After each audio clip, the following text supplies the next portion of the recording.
Hello दोस्तों, कैसे हैं आप सब। आशा करता हूँ बहुत अच्छे होंगे। तो स्वागत है आपका आपके इस यूट्यूब चैनल पर जिसका नाम है Madan Chaudhary concept logic and tricks. तो दोस्तों, इससे पहले की कहानी मैं आपको पिछली वीडियो में बता चुका हूँ। ये हमारी आधुनिक भारत की दूसरी वीडियो है दोस्तों।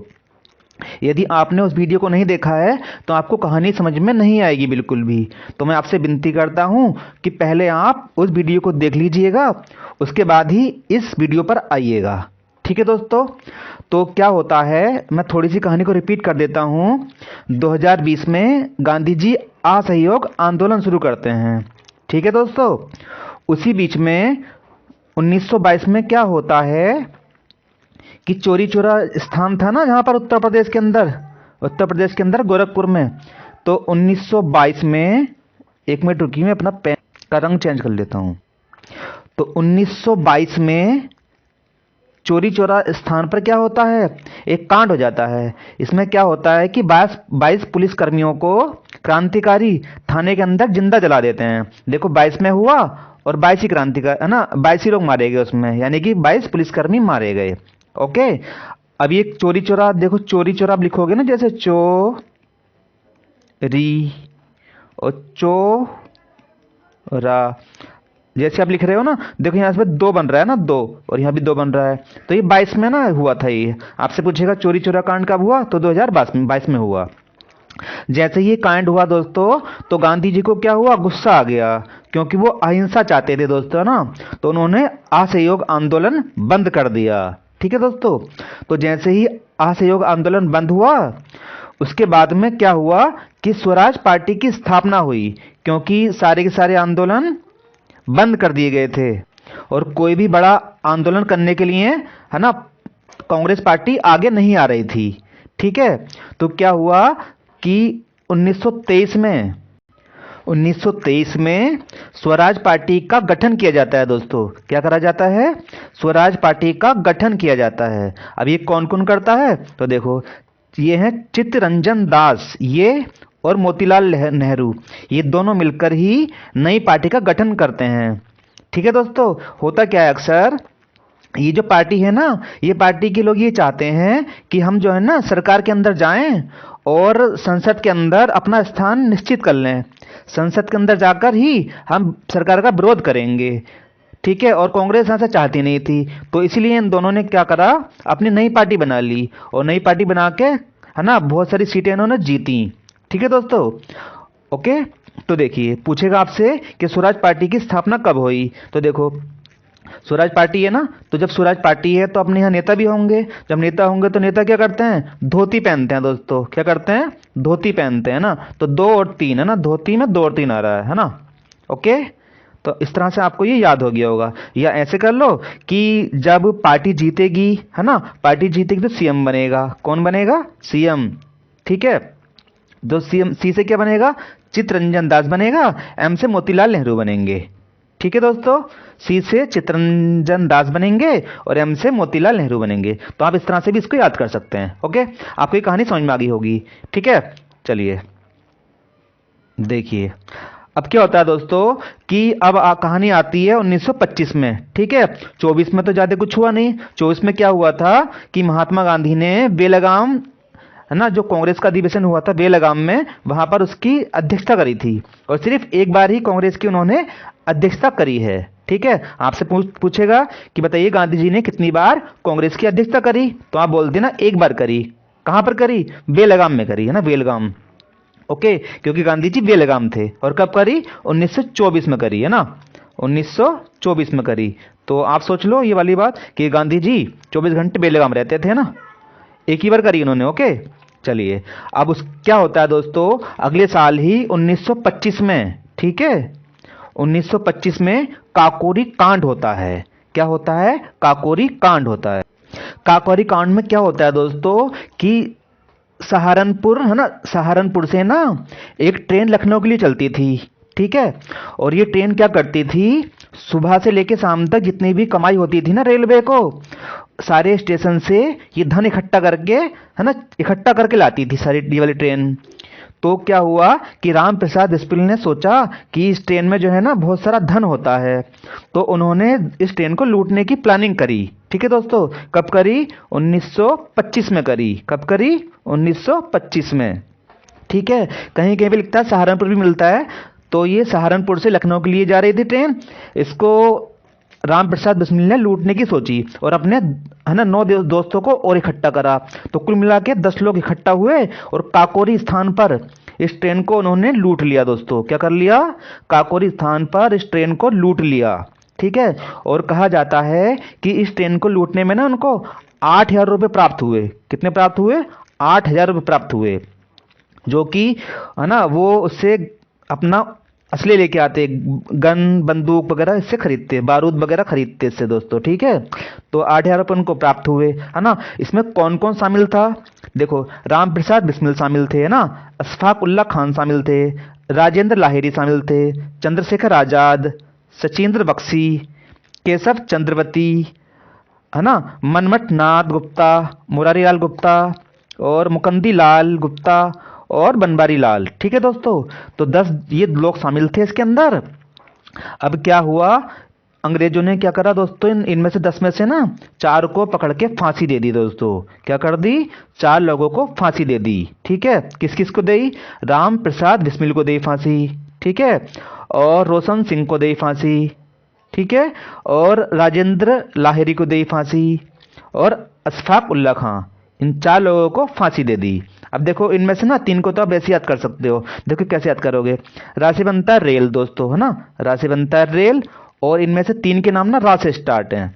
ठीक है, देखो कौन कौन से मैं दिखाता हूं आपको। देखो, ये है रोशन सिंह दोस्तों, है ना, और ये है राम प्रसाद बिस्मिल, और ये है अशफाक उल्ला खां। ठीक है, तो देखो, रा से रोशन सिंह, रा से रेल होती है, रा से रोशन सिंह, सॉरी राम प्रसाद बिस्मिल, है ना, और रा से रोशन सिंह। ठीक है, और रा से बनेगा राजेंद्र, है ना, राजेंद्र लाहिरी, है ना, देखो राजेंद्र लाहिरी, है ना, रा से, और अशफाक उल्ला खां, ये 4 लोगों को फांसी दे दी गई दोस्तों। ओके, चलिए, ओके, और सचिन सान्याल और सचिन बख्शी, ठीक है, इनको क्या करा कि काली पानी की सजा दे दी इनको। ओके, बस आप इतना याद कर लीजिएगा किस किस को फांसी दी गई है ना। तो रा से स्टार्ट नाम है उनके, आपको आसानी से याद हो जाएगा ना। देखिए, अब इसके बाद क्या होता है दोस्तों, अब आता है 1927 का टाइम। ठीक है, क्या आता है? 1927 का टाइम आता है, और इंग्लैंड में ना साइमन कमीशन का गठन होता है दोस्तों। क्या होता है? इंग्लैंड में साइमन कमीशन का गठन होता है। देखो, 7 से 7, 7 से 7 है ना, 7 से 7 होता है, 7 से 27 है ना, 7 से 27, 7 से साइमन। ओके, तो साइमन कमीशन का गठन होता है 27 में। कहाँ पर होता है? इंग्लैंड में। ठीक है, और ये जो कमीशन था, इसमें सारे के सारे 7 लोग थे इसमें ना, और सारे के सारे लोग क्या थे? अंग्रेज थे दोस्तों, कोई भी इसमें इंडियन नहीं था। ओके, देखो 7 आ रहा है ना, देखो 7 लोग शामिल थे इसके अंदर ना। 27 में हुआ, 7 से साइमन, तो ये इसका गठन इंग्लैंड में हुआ। तो जैसे ही इंडिया में आता है, तो कब आता है? फरवरी में आता है दोस्तों। ठीक है, तो जैसे ही फरवरी में इंडिया में आता है, तो इसका विरोध होना शुरू हो जाता है ना, चारों तरफ से लोग इसका विरोध करना शुरू कर देते हैं। अब देखिए और कैसे नारे लगाते हैं, देखिए मैं आपको दिखाता हूँ यहाँ पर। ठीक है, अभी 28 फरवरी में, है ना, 1928 में भारत आ चुका है साइमन कमीशन, और सभी के सब जितने भी लोग थे ना, वो क्या करने लगे? इसका विरोध करने लगे कि Simon go back, Simon go back. दिख रहा है ना, कुछ झंडा लेके ऐसे जा रहे हैं, देखो, साइमन गो बैक के नारे लगाने लगे, है ना। तो इसी क्रम में क्या होता है कि लाला लाजपत राय जो थे ना, उनके सर पर, है ना, लाठी लग जाती है, और लाठी लगने से उनकी मृत्यु हो जाती है दोस्तों। ठीक है, तो जैसे ही लाला लाजपत राय की, है ना, मतलब सांसें निकलने वाली थी, यानी कि, है ना, उनकी मृत्यु होने वाली थी, तो वो तभी, है ना, एक नारा बोलते हैं कि मेरे सर पर लाठी का एक एक बार, ठीक है, मेरे सर पर लाठी का एक एक बार अंग्रेजों के ताबूत की कील साबित होगा। ठीक है दोस्तों, क्योंकि जब अंग्रेज होते हैं ना, उनको जब दफन करते हैं तो ताबूत बनाते हैं ना, ताबूत बनाते हैं, तो ताबूत के अंदर अंग्रेज को ले डाल देते हैं, और यहाँ से क्या करते हैं? ऐसे बंद कर देते हैं ना ताबूत को, यहाँ से कील ठोक देते हैं ना ऐसे। ठीक है, कील ठोक देते हैं। तो उन्होंने इसीलिए बोला था कि मेरे सिर पे जितने तुम बार कर रहे हो ना, कि तुम्हारे जो ताबूत होगा ना तुम्हारा, उसकी कील साबित होगा दो, है ना। तो उन्होंने ये वाली बात बोली। तो आपसे पूछेगा कि ये वाला वचन किसने बोला, कि मेरे सिर पर लाठी का एक एक प्रहार अंग्रेजों के ताबूत की कील साबित होगा। तो ये लाला लाजपत राय ने बोला, क्योंकि उनके ऊपर अंग्रेजों ने प्रहार करा था सर पर और उनकी मृत्यु हो गई थी। ठीक है दोस्तों, आई होप आपको ये वाली बात समझ में आ गई होगी। ठीक है, अब साइमन कमीशन क्या होता है, ये भारत में संविधान बनाने के लिए आता है ना। बहुत सारे कानून बनाता है भारत में, आगे संवैधानिक कानून बनाता है। ठीक है, लेकिन कोई भी इसमें इंडियन नहीं था, इसलिए इसका विरोध हो रहा था। तो इसी क्रम में क्या होता है कि मोतीलाल नेहरू कहते हैं कि हम अपना संविधान खुद बनाएंगे। ठीक है, तो क्या होता है, अंग्रेज कहते हैं अच्छा अगर तुम बनाओगे ना तो चलो बना के दिखाओ। ठीक है, बना के दिखाओ, लेकिन ऐसा संविधान बनाना कि जिसको सभी लोग माने, हिंदू भी माने, मुस्लिम भी माने, सिख भी माने, ईसाई भी, सब लोग माने उसको। ठीक है, यानी कि सर्वसम्मति से आप जो है संविधान बना के दिखाओ। तो इसीलिए क्या हुआ, नेहरू समिति का गठन किया गया दोस्तों। ठीक है, और जिसके अध्यक्ष मोतीलाल नेहरू थे। तो पूछेगा आपसे कि नेहरू समिति का अध्यक्ष कौन था, तो मोतीलाल नेहरू थे दोस्तों। ठीक है, ओके। फरवरी में कौन आया, फरवरी में साइमन कमीशन आया और मई 1928 में इस समिति को बना दिया गया। ओके, और इस समिति ने 1928 में अपनी रिपोर्ट पेश करी कि हमें ये चाहिए, है ना, ये होना चाहिए और वो होना चाहिए, लेकिन अंग्रेजों ने इस समिति की सिफारिश को मानने से मना कर दिया। ओके, ठीक है ना। तो ये जो साइमन कमीशन था, अब इस पर ही चर्चा होने के लिए, ठीक है, इंग्लैंड में क्या होता है ना, 3 गोलमेज सम्मेलन बुलाए जाते हैं। ठीक है, साइमन कमीशन जो था ना, उसने अपनी बहुत सारी बातें इकट्ठी करी, है ना, लोगों से चर्चा करी, परिचर्चा करी और अपने विचार इकट्ठे कर लिए उन्होंने। इन्हीं विचारों पर चर्चा होने के लिए इंग्लैंड में 3 गोलमेज सम्मेलन हुए। ठीक है, तो देखिए गोलमेज सम्मेलन से पहले क्या हुआ भारत में, देखिए। अब क्या होता है दोस्तों, जैसे ही है ना उन अंग्रेजों ने ओके नेहरू रिपोर्ट को मानने से मना कर दिया, तो क्या होता है, दिसंबर 1929 में लाहौर में कांग्रेस का अधिवेशन होता है, जिसके अध्यक्ष जवाहरलाल नेहरू होते हैं। ठीक है, तो पूछेगा आपसे कि 1929 में अधिवेशन कहाँ पर हुआ कांग्रेस का, तो लाहौर में हुआ, है ना। तो देखो लाहौर को मान लो लोहा, है ना, क्या मान लो, लोहा मान लो। तो देखो लोहा जो है ना दोनों ओर से मजबूत होता है दोस्तों, है ना, लोहा जो है दोनों ओर से मजबूत होता है और जवान लोग लोहे की तरह ही होते हैं, है ना, जवान लोग लोहे की तरह ही होते हैं। तो आपको ये वाली बात याद हो गई होगी कि 1929 में लाहौर अधिवेशन हुआ। ठीक है, और जिसकी अध्यक्षता है ना जवाहरलाल नेहरू ने करी। ओके, तो यहाँ पर जब अधिवेशन हुआ ना, इस वाले में अधिवेशन में क्या हुआ कि 2 बातें सामने निकल के आई। एक बात तो ये निकल के आई कि इन सभी नेताओं ने ना अगले साल को, यानी कि ये 29 में हुआ है, अगले साल को ही यानी 1930 में, है ना, 26 जनवरी को स्वतंत्रता दिवस मनाने का निर्णय लिया गया कि हम अगले साल 26 जनवरी को क्या करेंगे, स्वतंत्रता दिवस मनाएंगे। ठीक है दोस्तों, और गांधी जी से कहा गया कि गांधी जी आप कोई नया आंदोलन शुरू कीजिए जो बहुत ही बड़ा आंदोलन हो। ठीक है, तो अब देखिए उसके बाद क्या होता है ना, यहाँ तक कहीं समझ में आ गई ना। नेहरू रिपोर्ट को मानने से मना कर दिया, उसी है ना अगले साल को फिर क्या हुआ, लाहौर में अधिवेशन हुआ कांग्रेस का। ठीक है, और जिसके अध्यक्ष जवाहरलाल नेहरू थे। इसमें 2 बातें निकल के सामने आई। एक बात तो निकल के ये आई कि हम अगले साल को यानी कि 26 जनवरी को स्वतंत्रता दिवस मनाएंगे। ठीक है, और गांधी जी से एक बात कही गई, गांधी जी आप बहुत बड़ा आंदोलन शुरू कीजिए, ठीक है, जिससे अंग्रेजों के पसीने छूट जाएं। ओके, तो चलिए अब आते हैं 1930 में दोस्तों। ठीक है, जैसे अंग्रेजों के खिलाफ गांधी जी से कहा गया था कि आप कोई ऐसा आंदोलन शुरू कीजिए जिससे अंग्रेज क्या करें, कांप जाएं, है ना, उनके पैर उखड़ जाएं भारत से। तो गांधी जी क्या करते हैं, साबरमती आश्रम में बैठ के ना, है ना, कांग्रेस के लोगों से विचार कर रहे होते हैं। ठीक है, विचार कर रहे होते हैं कि हमें आगे की क्या प्लानिंग करनी है। ठीक है, यानी कि यहाँ बैठकर ना वो सभी ने अफगान आंदोलन पर विचार कर रहे होते हैं। ठीक है, और इस टाइम जो इरविन जो है ना वायसराय है भारत का, तो वायसराय से बोलते हैं गांधी जी कि हमारी 11 मांगे हैं, उनको पूरा करोगे कि नहीं करोगे? तो इरविन कहता है नहीं करेंगे। ठीक है, जो तुम्हें करना है वो कर लो। तो गांधी जी तब भी क्या करते हैं, आश्रम से ही अपने ना, उनका आश्रम कहाँ पर था? साबरमती आश्रम। ठीक है, तो साबरमती आश्रम से अपनी दांडी यात्रा शुरू करते हैं दोस्तों। ठीक है, साबरमती आश्रम से शुरू करते हैं और ये दांडी तक जाते हैं और दांडी में जाके नमक कानून तोड़ते हैं दोस्तों। ठीक है, तो देखिए मैं आपको चित्र के जरिए दिखाता हूँ। देखिए, देखो दोस्तों, ये गांधी जी हैं ना, यहाँ पे गांधी जी आपको दिख रहे होंगे। तो ये अहमदाबाद में साबरमती आश्रम था यहाँ पर। ठीक है, तो यहाँ से ये इस तरह से, यहाँ से दांडी है ना, इस तरह चलते गए चलते गए चलते गए चलते गए और यहाँ पर जाके दांडी है, दांडी यहाँ मिला दोस्तों। इन्होंने क्या करा, नमक कानून को तोड़ दिया।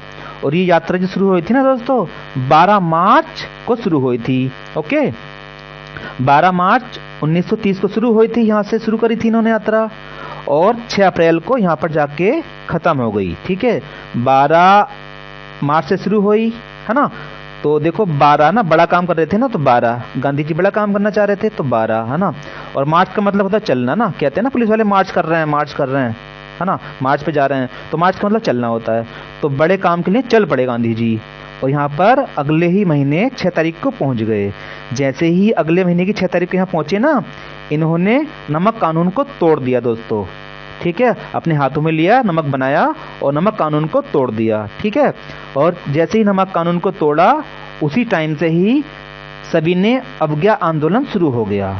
ठीक है, समझ गए ना अपनी बात? तो ये सभी ने अवज्ञा आंदोलन कब शुरू हुआ? जैसे ही नमक कानून को तोड़ा। ठीक है, गांधी जी ने 6 अप्रैल को, ठीक है, नमक के कानून को तोड़ दिया और उसी दिन से ही ये सभी ने अवज्ञा आंदोलन शुरू हो जाता है। ठीक है, तो 6 अप्रैल 1930 को ये आंदोलन शुरू हो जाता है। ओके, समझ गए ना? दांडी यात्रा शुरू हुई थी 12 मार्च को, अगले महीने में 6 तारीख को यात्रा पूरी हो जाती है और उसी दिन से ही सभी ने अवज्ञा आंदोलन शुरू हो जाता है। आई होप आपको इतनी सी बात भी समझ में आ गई होगी। ठीक है ना, इस चित्र के जरिए।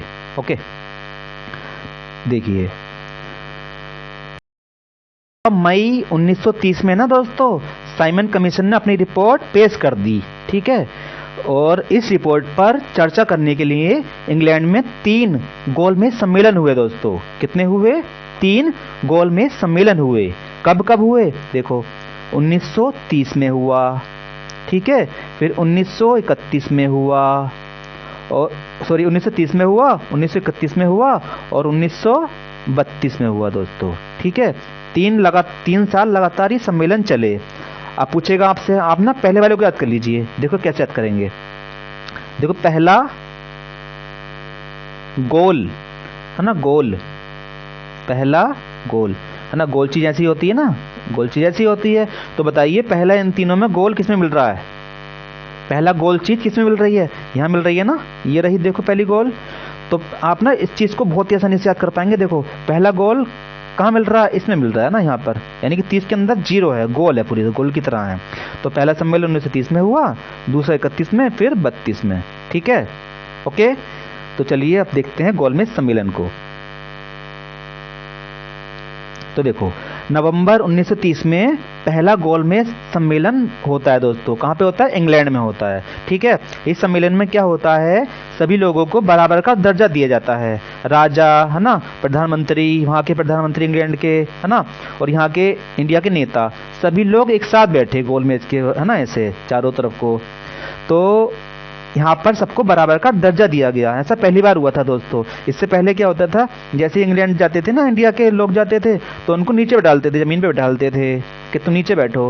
पहली बार ऐसा हुआ कि गोल मेज पर सभी लोगों को एक साथ बैठाला गया, इसलिए इसको गोल मेज सम्मेलन कहते हैं। ठीक है, कहाँ पर हुआ? इंग्लैंड में हुआ। ओके, तो ये पहला गोल मेज सम्मेलन होता है, लेकिन इसमें कांग्रेस भाग लेने नहीं जाती है दोस्तों। जब कांग्रेस उस टाइम बहुत बड़ी पार्टी थी और वही पार्टी इसमें भाग लेने नहीं जा रही है, तो जब कांग्रेस भाग लेने नहीं जाती है तो ये सम्मेलन फेल हो गया दोस्तों। क्या हो गया? ये सम्मेलन फेल हो गया। और हाँ, इस सम्मेलन में डॉक्टर भीमराव अंबेडकर भाग लेने जाते हैं। इसमें भी जाते हैं, दूसरे में भी जाते हैं और तीसरे में भी जाते हैं। ठीक है, वो ऐसे व्यक्ति हैं जो तीनों गोलमेज सम्मेलनों में भाग लेते हैं। ठीक है, तो यानी कि जो पहला गोलमेज सम्मेलन था, पहला गोल देखो मिल रहा है ना ऐसे, तो पहला जो गोलमेज सम्मेलन था वो क्या हो गया, फेल हो गया। क्यों फेल हो गया? क्योंकि बहुत बड़ी पार्टी जो कांग्रेस थी वो इसमें भाग लेने नहीं गई। ठीक है दोस्तों, चलिए उसके बाद देखिए क्या होता है। जब ये है ना, ये पार्टी भाग लेने नहीं जाती है तो इरविन जो है क्या है, वायसराय हैं, तो इरविन के ऊपर दबाव पड़ता है इंग्लैंड से। इंग्लैंड वाले जो राजा हैं वो कहते हैं कि भैया बताइए, तुम वायसराय हो, कांग्रेस पार्टी जो है गोलमेज सम्मेलन में भाग लेने क्यों नहीं आई? ठीक है, तो इरविन पर दबाव पड़ता है, तो क्या है ना, इरविन से कहते हैं कुछ भी करो कि कांग्रेस पार्टी जो है ना इंग्लैंड में आनी चाहिए गोलमेज सम्मेलन में भाग लेने के लिए। अगर नहीं आएगी ना तो तुम्हारी सयामत है ना, तुम्हारी कयामत है, फिर तुम्हें वहां पर रहने नहीं दिया जाएगा। तो इरविन क्या करता है, गांधी जी से बात करता है, गांधी जी से कहता है गांधी जी क्या बात है, बताओ क्यों नहीं जाना चाह रहे हो तुम? ठीक है, तो गांधी जी कहते हैं भैया हमारी कुछ बातें हैं, इन बातों को आप मान लोगे ना तो हम है ना इंग्लैंड में क्या करेंगे, तुम्हारे दूसरे सम्मेलन में भाग लेने चले जाएंगे। ठीक है, तो पहला सम्मेलन फेल हो गया, फिर इसी चक्कर में दूसरा सम्मेलन आयोजित किया जाता है। ओके, तो क्या होता है मार्च 1931 में, क्योंकि 30 में तो सम्मेलन फेल हो गया था ना। ठीक है, फिर मार्च 1931 में क्या हुआ, गांधी इरविन समझौता हुआ। ठीक है, इस समझौते में क्या हुआ दोस्तों, गांधी जी राजी हो गए, हाँ चलो मैं वहां पर है ना गोलमेज सम्मेलन में भाग लेने के लिए चला जाऊंगा दूसरे वाले में। ठीक है, और उन्होंने क्या कह दिया, चलो मैं सभी ने अफगान आंदोलन को भी है ना रद्द कर देता हूँ, चलो तुम्हारे कहने पर। ठीक है, लेकिन तुम्हें मेरी बातें माननी पड़ेंगी। एक बात क्या थी उन्होंने, कि नमक को ना बनाने का कर देना पड़ता था इंडियन लोगों को, तो उन्होंने कहा नमक बनाने की छूट दी जाए हमें। तो इरविन ने कहा चलो छूट दे दी जाती है तुम्हें, चलो तुम नमक बना लेना। ओके, तो नमक बनाने की छूट दे दी गई बिना किसी कर के। और दूसरी बात, राजनीतिक बंदी जो थे ना, यानी कि कुछ लोग नेता थे, उन्होंने कोई भी अपराध नहीं किया था लेकिन अंग्रेजों ने उनको फिर भी बंद कर लिया था जेल में, तो उनको छोड़ने की बात कही गई। ठीक है, बट यहाँ पर एक गलती ये हुई दोस्तों, जो भगत सिंह है ना, भगत सिंह, राजगुरु और सुखदेव, ठीक है, भगत सिंह, राजगुरु और सुखदेव, इन तीनों को अंग्रेजों ने क्या कर रखा था, है ना जेल में बंद कर रखा था। ये अपराधी प्रवृत्ति के मानते थे उनको ना, ये राजनीतिक बंदी नहीं थे, आपराधिक प्रवृत्ति के अंग्रेज इनको मानते थे। यानी कि कहते थे ये लोग है ना मारकाट करते हैं, हत्या करते हैं, इसलिए इनको इस कारण इनको जेल में बंद कर रखा था। और गांधी जी ने ना इनको छुड़ाने का बिल्कुल भी प्रयास नहीं करा दोस्तों। यदि प्रयास करा होता इस शर्त में है ना समझौते में, यदि बोलते ना कि इन तीनों को भी छोड़ा जाए, तो इरविन पक्का छोड़ता। लेकिन गांधी जी की बहुत बड़ी गलती हुई यहाँ पर कि उन्होंने है ना इन तीनों को छोड़ने को नहीं कहा, और इनको बेचारे तीनों को फांसी दे दी जाती है दोस्तों, है ना। आप देखो है ना इनको कैसे कौन कौन है ये, है ना। तो अब इसको याद कर लीजिए, गुरुदेव है ना, गुरुदेव है ना, गुरुदेव, ठीक है, गुरुदेव या भक्त के गुरुदेव है ना, भक्त गुरुदेव है ना, भक्त गुरुदेव, ठीक है, या गुरुदेव के भक्त, ऐसे कर लो, है ना, गुरुदेव के भक्त। ओके, तो देखो ये कौन कौन लोग थे, है ना, ये तो तीन लोग कौन कौन थे, इस पर क्वेश्चन बनता है दोस्तों। ठीक है, तो आप इसको ऐसे याद कर लीजिएगा, गुरुदेव के भक्त, है ना, गुरुदेव के भक्त होते हैं ना, गुरुदेव के भक्त। तो गुरु से बनेगा राजगुरु, ठीक है, गुरु से बनेगा राजगुरु, और देव से बनेगा सुखदेव, है ना, भक्त से बनेगा भगत सिंह, ठीक है, तो भक्त से बनेगा भगत सिंह, तो गुरुदेव के भगत, है ना, आप इसको ऐसे याद कर लीजिए। ठीक है दोस्तों, तो आपको ये तीनों याद हो जाएंगे। ठीक है, तो देखो अब क्या हुआ, गांधी इरविन समझौता हो गया। अब गांधी जी क्या करते हैं, ठीक है, अब दूसरे सम्मेलन में, गोलमेज सम्मेलन में भाग लेने के लिए इंग्लैंड जाते हैं। तो वहां पर जाके क्या होता है दोस्तों, ठीक है, तो कांग्रेस की ओर से एकमात्र व्यक्ति थे जो कौन थे, गांधी जी, वो इंग्लैंड जाते हैं। ठीक है, और जैसे ही वहां पहुंचते हैं तो वहां पर क्या होता है दोस्तों, दूसरा गोलमेज सम्मेलन चल रहा था। तो जैसे ही सम्मेलन चल रहा था तो डॉक्टर भीमराव अंबेडकर ने ना दलितों के लिए पृथक निर्वाचन की मांग कर दी दोस्तों। क्या कर दी, पृथक निर्वाचन की मांग कर दी। और ये वाली बात गांधी जी को बहुत बुरी लगी दोस्तों। ठीक है। तो जैसे ही वो पहुंचे उन्होंने देखा कि भीमराव अंबेडकर कह रहे हैं कि दलितों के लिए ना पृथक निर्वाचन क्षेत्र है ना रखा जाए। तो गांधी जी को इस वाली बात का बुरा लगता है और वो तुरंत वहां से वापस भारत को वापस आ जाते हैं। ठीक है, ओके। तो दूसरा गोलमेज सम्मेलन भी इस तरह से सफल नहीं हुआ दोस्तों, वो भी फेल हो गया। ठीक है, तो देखिए जैसे ही इन्होंने अपनी मांग रखी है ना अंबेडकर जी ने, तो क्या हुआ देखो, है ना। अब 1932 का टाइम आ चुका है, अगले साल को जैसे ही, है ना। तो अगस्त के महीने में ना अंबेडकर जी की बातें मान ली गई दोस्तों। ठीक है, दलितों के लिए पृथक निर्वाचन शर्त की जो बातें थी ना उनकी वो मान ली गई। और गांधी जी इस टाइम कहाँ, भारत में कहाँ पर थे? तो गांधी जी जो है ना पूना के आगा खां पैलेस में थे। ठीक है, पूना के अंदर थे वो और आगा खां पैलेस में थे। तो जैसे ही उनको ये वाली बात का पता चला कि जो है दलितों के लिए पृथक निर्वाचन की बात मान ली गई है, तो वो जो है ना आगा खां पैलेस में ही, है ना, पूना के आगा खां पैलेस में ही क्या करते हैं, आमरण अनशन शुरू कर देते हैं दोस्तों। और वो है ना कई दिन तक इस तरह से अनशन करते रहते हैं। जैसे ही अंबेडकर जी को ये वाली बात पता चलती है कि गांधी जी हमारी वजह से अनशन पे बैठे हुए हैं, ठीक है, क्योंकि हमने पृथक निर्वाचन, दलितों के लिए पृथक निर्वाचन की बात करी है और ये वाली बात मंजूर भी हो गई है, तो हमारी वजह से गांधी जी अनशन पर बैठे हुए हैं। तो गांधी जी के पास अंबेडकर जाते हैं। ठीक है, तो गांधी जी के पास अंबेडकर जाते हैं और तभी पूना के अंदर थे ना वो, तभी पूना पैक्ट होता है दोस्तों। ठीक है, क्या होता है? तभी पूना पैक्ट होता है। और पूछेगा आपसे कि पूना पैक्ट किसके बीच हुआ? तो अंबेडकर और गांधी जी के बीच पूना पैक्ट होता है। ठीक है, और इस पैक्ट में क्या होता है कि दलितों के लिए कोई भी निर्वाचन व्यवस्था नहीं होगी। ठीक है दोस्तों, उन्होंने, गांधी जी ने बोला कि आपको हम जो है ना प्रांतीय विधानसभा में जो है ना 148 सीटें आरक्षित कर देंगे। यानी कि जो सबके लिए सीटें हैं ना, मान लो 500 सीटें हैं, तो 500 सीटों में से आपके लिए यानी दलितों के लिए 148 सीटें फिक्स कर देंगे।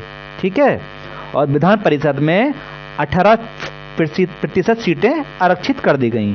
ठीक है दोस्तों, इस तरह से जो ये पृथक निर्वाचन की बात थी ना, ये समाप्त हो गई और इस बारी बात को अंबेडकर मान गए। ओके, तो देखिए अब क्या होता है, तीसरा गोलमेज सम्मेलन होता है। ठीक है, क्या होता है?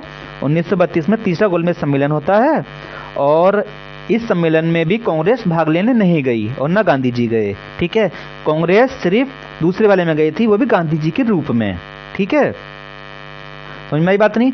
इस सम्मेलन में अंबेडकर जी फिर जाते हैं और कहते हैं कि उस बात को रद्द कर दीजिए जो मैंने आपसे बोला था ना कि दलितों के लिए पृथक निर्वाचन की व्यवस्था करी जाए, उसको रद्द कर दीजिए। तो उस वाली बात को रद्द कर दिया गया दोस्तों। ठीक है, तो आपसे पूछेगा कि बताइए ऐसा कौन सा व्यक्ति है जो तीनों गोलमेज सम्मेलनों में भाग लेने जाता है? तो वो अंबेडकर जी होते हैं दोस्तों। ठीक है, तीनों गोलमेज सम्मेलन में भाग लेने अंबेडकर जी जाते हैं। ओके, तो आई होप आपको इतनी वाली बात समझ में आ गई होगी। ओके, तो देखिए अब क्या होता है, 1932 का सम्मेलन चलता है और यहाँ पर जो है ना 1935 का अधिनियम बनाने की बात चल रही थी। ठीक है, उसके बाद आते हैं 1935 के अधिनियम पर। तो देखो 1935 का जो अधिनियम था ना दोस्तों, 1935 के अधिनियम में क्या क्या हुआ? बर्मा को जो है ना भारत से अलग कर दिया गया, है ना। म्यांमार जो है भारत से अलग कर दिया गया। म्यांमार है ना आज वर्तमान में जो नाम है इसका बर्मा का, म्यांमार को भारत से अलग कर दिया गया। ठीक है, और सुप्रीम कोर्ट की स्थापना करी गई दोस्तों। ठीक है, राज्यों में द्वैध शासन को समाप्त कर दिया गया और केंद्र में द्वैध शासन को लागू कर दिया गया। ठीक है, ओके, राज्यों में 1919 के अधिनियम के द्वारा ये द्वैध शासन लाया गया था ना। द्वैध देखो दो आ रहा है ना, 19 भी एक से, दोनों एक से बन रहे हैं ना, द्वैध दो आ रहे हैं एक से, 1919। तो राज्यों में द्वैध शासन 1919 में लाया गया और 1935 में खत्म कर दिया गया। फिर इसको सेंटर में लेके चले गए ना। ओके, चलिए देखिए अब क्या होता है दोस्तों, 1937 का टाइम आता है। ठीक है, 1937 का टाइम आता है और 11 प्रांतों में ना, फरवरी 1937 में 11 प्रांतों में चुनाव होते हैं। ठीक है, इन चुनावों में क्या होता है कि 11 में से 6 प्रांतों में कांग्रेस की सरकार बन जाती है दोस्तों। ठीक है, 6 प्रांतों में कांग्रेस की सरकार बन जाती है ना। 37 सत्ता है ना, सत्ता ऐसे कर लो, सत्ता पाने के लिए ना चुनाव हुए थे 37 में ना, 7 से सत्ता है ना, 37 में चुनाव हुए थे। तो उसी टाइम पर क्या हुआ कि 11 में से 6 में कांग्रेस की सरकार बन जाती है। ठीक है, तो देखिए फिर क्या हुआ। अब हम चलते हैं 38 पे, 38 कुछ नहीं हुआ, 39 में, हाँ अब 39 पे पहुंचते हैं। और 1939 में क्या हुआ दोस्तों, दूसरा विश्व युद्ध शुरू हो गया। क्या हो गया, दूसरा विश्व युद्ध शुरू हो गया। और ये युद्ध 1939 से शुरू होता है और 45 तक चलता रहता है। ठीक है, तो जैसे ही 1939 में युद्ध शुरू हुआ ना, तो अंग्रेजों ने क्या करा दोस्तों कि भारत के लोगों को ना बिना पूछे ही है ना युद्ध में शामिल कर लिया। क्या कर लिया, भारत के लोगों को हमसे बिना पूछे ही युद्ध में शामिल कर लिया कि तुम हमारी ओर से विश्व युद्ध में भाग लोगे। ठीक है, तो कांग्रेस को इस वाली बात का बुरा लग गया। तो उसने क्या करा दोस्तों कि 6 प्रांत जो थे ना उसके जीते हुए, उन सभी से उसने इस्तीफा दे दिया। ठीक है, कब दिया, 1939 में। ठीक है ना, 39 की बात चल रही है ना ये। तो जैसे ही विश्व युद्ध शुरू हुआ तो कांग्रेस ने 6 प्रांतों से इस्तीफा दे दिया, क्योंकि अंग्रेजों ने भारतीयों को बिना इजाजत के युद्ध में शामिल कर लिया था। ठीक है, इसलिए उन्होंने इस्तीफा दे दिया। अब जैसे ही इस्तीफा दिया कांग्रेस ने, तो अंबेडकर और मुस्लिम लीग बहुत ज़्यादा खुश होते हैं। ठीक है, वो कहते हैं कि चलो भारत को जो है ना कांग्रेस से मुक्ति मिल गई। क्या मिल गई, मुक्ति मिल गई। तो वो 22 दिसंबर को है ना, 22 दिसंबर को ठीक है मुक्ति दिवस मनाते हैं दोस्तों। कौन मनाते हैं, अंबेडकर और मुस्लिम लीग। ओके, इस वाली बात को आप ध्यान रख लीजिएगा। अब कैसे याद रखोगे, देखो 1939 में दूसरा विश्व युद्ध शुरू होता है और अंग्रेज जो हैं बिना पूछे ही शामिल कर लेते हैं भारतीयों को। कांग्रेस को गुस्सा आता है और वो 6 प्रांतों से जहाँ पे जीती थी ना 6 के 6 में, वो इस्तीफा दे देती है। इस्तीफा दे देने के बाद है ना अंबेडकर और मुस्लिम लीग 22 दिसंबर को मुक्ति दिवस मनाते हैं। ठीक है, चलिए देखिए अब आगे क्या होता है। अब आता है 1940 का टाइम दोस्तों। अब जो है ना कांग्रेस ने इस्तीफा दे दिया है, तो अब है ना अंग्रेज चाहते थे कि भारतीयों को किसी भी हाल में युद्ध में शामिल करा जाए, लालच दिया जाए, कुछ भी दिया जाए, लेकिन युद्ध में शामिल करा जाए। ठीक है, तो इंग्लैंड से क्या होता है, अगस्त प्रस्ताव भारत में आता है दोस्तों। ठीक है, यानी कि भारतीयों को युद्ध में शामिल कराने के लिए अगस्त प्रस्ताव आता है, लेकिन भारतीयों ने अगस्त प्रस्ताव मानने से इनकार कर दिया कि हमें ये वाली बात नहीं चाहिए, हमें तो पूरी तरह से आज़ाद कर दो अब। ठीक है, तो क्या हुआ, अगस्त प्रस्ताव फेल हो गया दोस्तों। ठीक है, ये 8 अगस्त को आया था, 8 अगस्त 1940 को आया था। ठीक है, तो तभी क्या करते हैं गांधी जी, व्यक्तिगत सत्याग्रह शुरू करते हैं दोस्तों। क्या करते हैं, व्यक्तिगत सत्याग्रह शुरू करते हैं। यानी कि इसमें क्या था, एक एक व्यक्ति को ही काम सौंपा गया था, तुम ये करोगे, तुम वो करोगे, तुम है ना। यानी कि इसमें सामूहिक रूप से काम नहीं हो रहा था दोस्तों, यानी कि सब लोग मिलकर काम नहीं कर रहे थे, एक एक व्यक्ति ही मिलकर ना, एक ही व्यक्ति ही मतलब काम कर रहा था। व्यक्तिगत मतलब सिंगल व्यक्ति ही है ना काम में लग गया था, इसलिए बोलते हैं व्यक्तिगत सत्याग्रह इसको। ठीक है, अभी तक के जितने भी सत्याग्रह हुए थे ना, इनके जितने भी आंदोलन हुए थे, सबसे बेकार अभी तक का यही था गांधी जी का दोस्तों। ठीक है, ये बिल्कुल भी सफल नहीं रहा।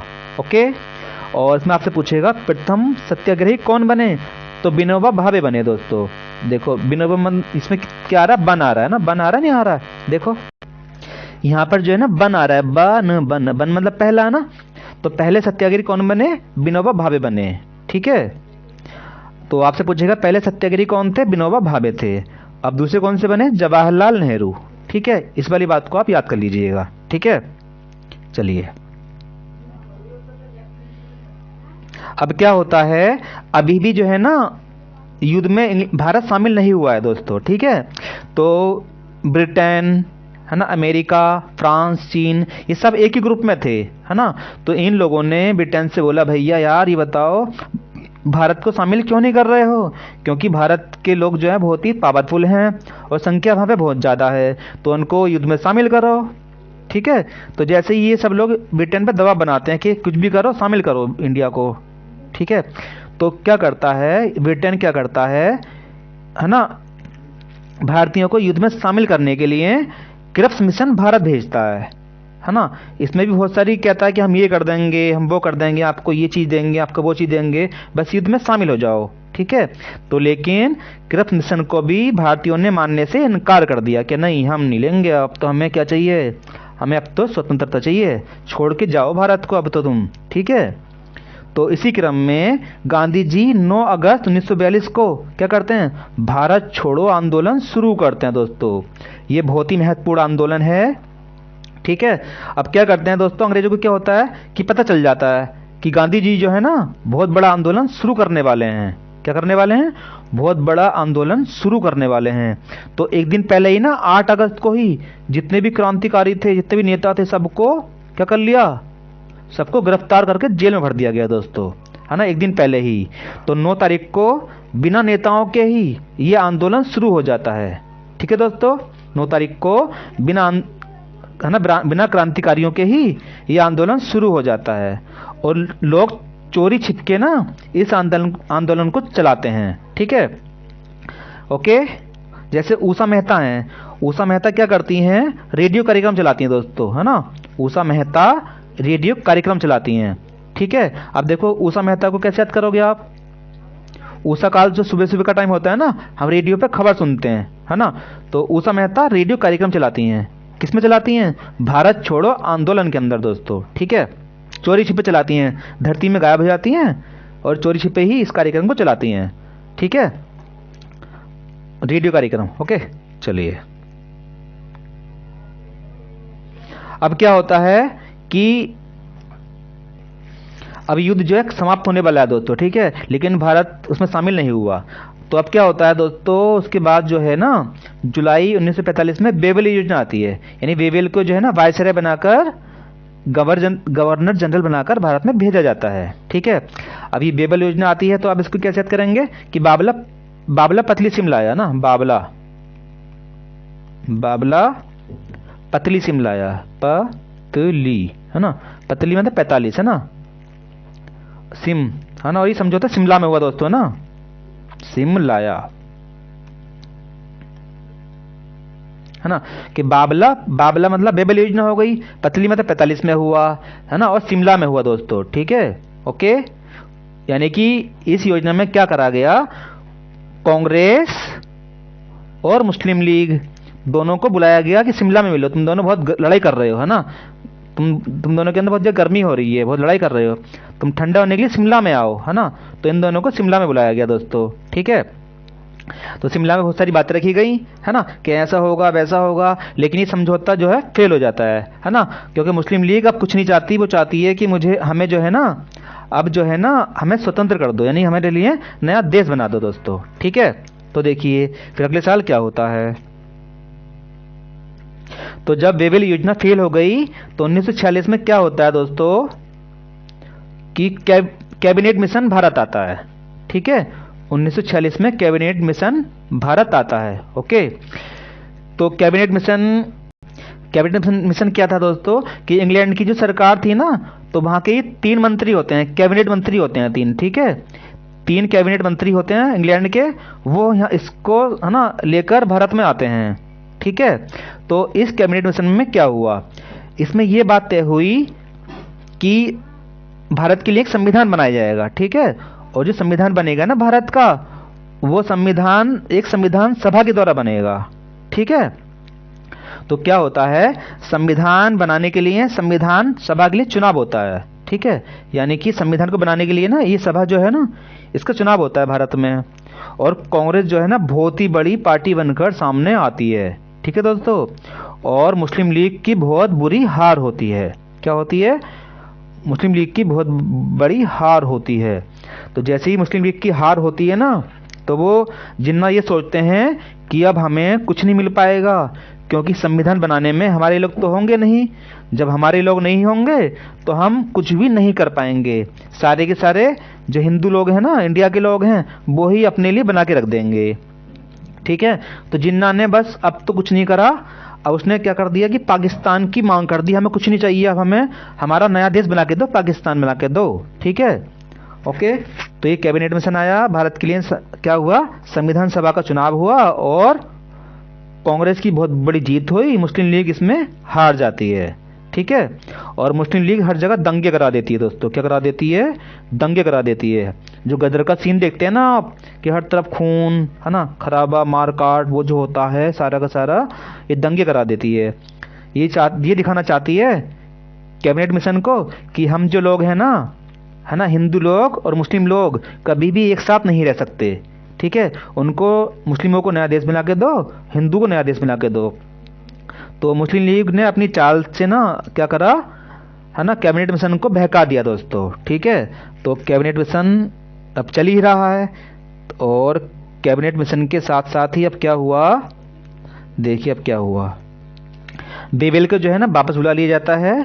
और ठीक है दोस्तों, अब जो है गवर्नर जनरल के रूप में माउंट बेटन को भेजा जाता है दोस्तों। किसको भेजा जाता है? माउंट बेटन को गवर्नर जनरल बनाकर भारत में भेजा जाता है। और माउंट बेटन से कहा जाता है कि भारत में जाओ और जो स्थिति चल रही है ना मारकाट की, लड़ाई दंगे की, उसको संभालो जाके। तो ये भारत आते हैं और ये अंतिम गवर्नर जनरल होते हैं भारत, है ना, विदेशी। ठीक है दोस्तों, भारत में अंतिम गवर्नर जनरल यही होते हैं। ओके, अभी आते हैं और आकर भारत में क्या करते हैं, देखते हैं, हर जगह जाके घूम के देखते हैं कि क्या चल रहा है क्या नहीं चल रहा, है ना। तो ये देख रहे होते हैं और हर जगह क्या चल रही है, मार काट चल रही है। तो ये फिर वापस इंग्लैंड जाते हैं और अपने राजा से कहते हैं कि महाराज, इंडिया में तो हर जगह मार काट चल रही है, अगर हम भी पहुंच जाएंगे ना इस टाइम, तो हमें भी मार काट के फेंक देंगे। ठीक है, तो क्या होता है कि माउंट बेटन से जो है ना राजा कहता है तुम कुछ भी करो, ठीक है, बाकी जाके मार काट संभालो, क्योंकि हमारा वहाँ पे राज चल रहा है ना, मार काट होगी तो हम पर ही सारी, है ना, दोष आएंगे सारे के सारे। तो माउंट बेटन फिर भारत दोबारा से वापस आता है और वो अब की बार माउंट बेटन योजना को अपने साथ में लेकर आता है। ठीक है दोस्तों, यानी कि भारत को अब की बार वो भारत के टुकड़े करने के लिए इंडिया में आता है। ठीक है, तो माउंट बेटन योजना क्या थी दोस्तों? इस योजना को 3 जून 1947 को रखा गया। किसके द्वारा रखा गया? माउंट बेटन के द्वारा। और माउंट बेटन ने ये बात रखी, सही है, मुस्लिम लीग और कांग्रेस के सामने कि हम जो है ना 15 अगस्त 1947 के दिन आपको सत्ता सौंप देंगे। ठीक है, और उसी दिन से ही 14 अगस्त की रात को, ठीक है, 14 अगस्त की रात को भारत और पाकिस्तान दो, है ना, अलग अलग राष्ट्र बन जाएंगे। ठीक है, यानी कि भारत का बंटवारा कर दिया जाएगा 14 अगस्त की रात को। ओके, तो देखो 14 अगस्त की रात को 12 बजे ना, रात के 12 बजे बंटवारा कर दिया जाता है ना, ये वाला हिस्सा और ये वाला हिस्सा 2 हिस्से बांट दिए जाते हैं। ठीक है, और उसी टाइम से 2 देश सामने आ जाते हैं। कौन कौन? भारत और पाकिस्तान। अब ये जो रात का टाइम था ना 12 बजे का, है ना, रात का टाइम 12 बजे का था, तो पाकिस्तान ये कहता है कि हम जो है ना 12 बजने में 1 मिनट पहले ही स्वतंत्र हो गए थे। तो वो जो है ना इसलिए 14 अगस्त को अपना स्वतंत्रता दिवस मनाता है, जबकि इंडिया कब मनाती है? 15 अगस्त को मनाती है। ठीक है दोस्तों, तो आई होप आपको ये मेरा प्रयास बहुत पसंद आया होगा। यदि आपको हमारा प्रयास ही पसंद आया हो ना, तो प्लीज़ प्लीज़ प्लीज़ हमारी वीडियो को शेयर कीजिए, लाइक कीजिए और हमारे चैनल को सपोर्ट कीजिए दोस्तों। ओके, तो मिलते हैं आपसे अगली वीडियो में। ओके, जय हिंद, जय भारत।